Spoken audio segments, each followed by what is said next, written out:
Kua.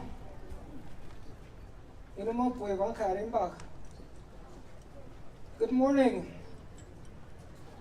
Honorable Mayor Gonzalez, honorable members of the Santa Fe City Council, Reverend Webster, Archbishop, and honorable tribal leaders and friends.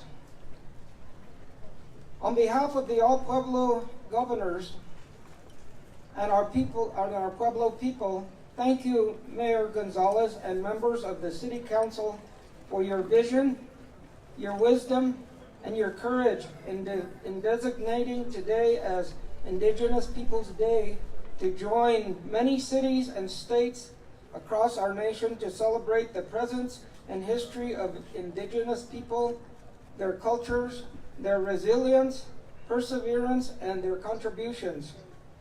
We are deeply grateful to all of you for our children and for your children, that they in time will be the true beneficiaries of our collective efforts here today. I also want to thank our young people for their courage in this effort.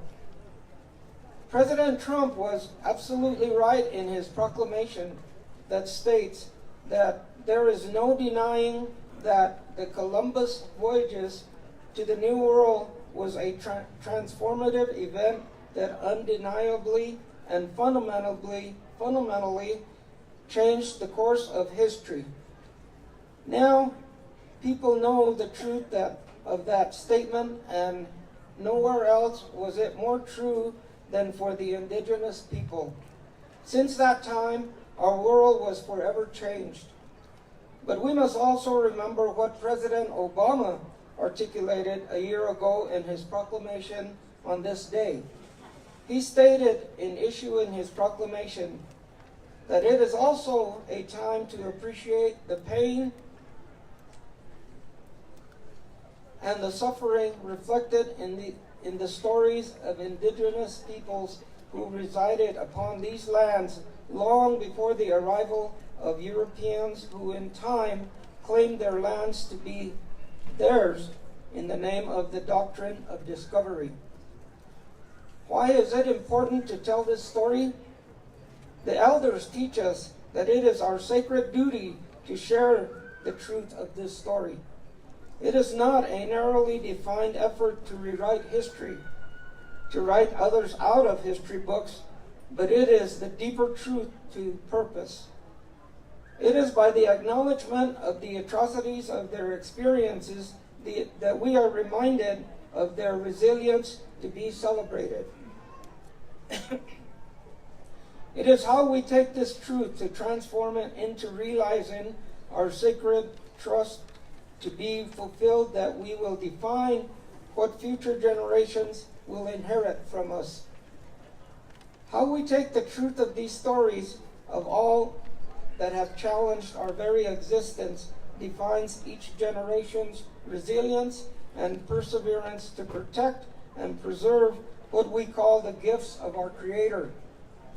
It is in this celebration of their perseverance that we learn of the deepest love of our lands, our languages, our way of life, our Indigenous customs and laws, our Indigenous governance systems and institutions, our families, our communities, and our resources to sustain us.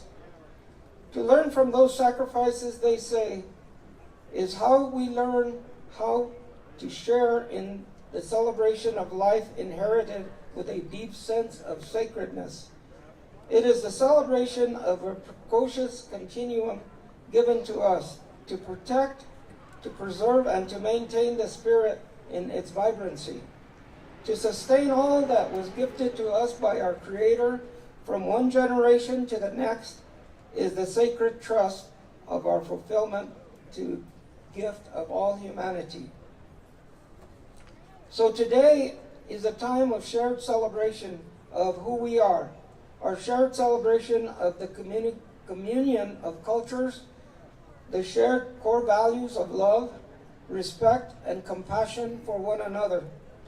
In reflecting upon our past, we can learn from these complexities, from the encounters that led to resistance, from adversary to realize the spirit of resilience, from the atrocities to a communion of cultures, to a shared appreciation that we are interdependent and we are part of the same family, guided by our shared core values. In closing, it is not our only celebration, it is our collective celebration. It is a celebration of what we have overcome together. We celebrate overcoming the greatest challenges to our humanity, and as Pope Francis articulated, consistent with what our elders and our religious leaders teach us, we must always leave open the doors of reconciliation and pardon in order to give hope and opportunities for our collective well-being to others.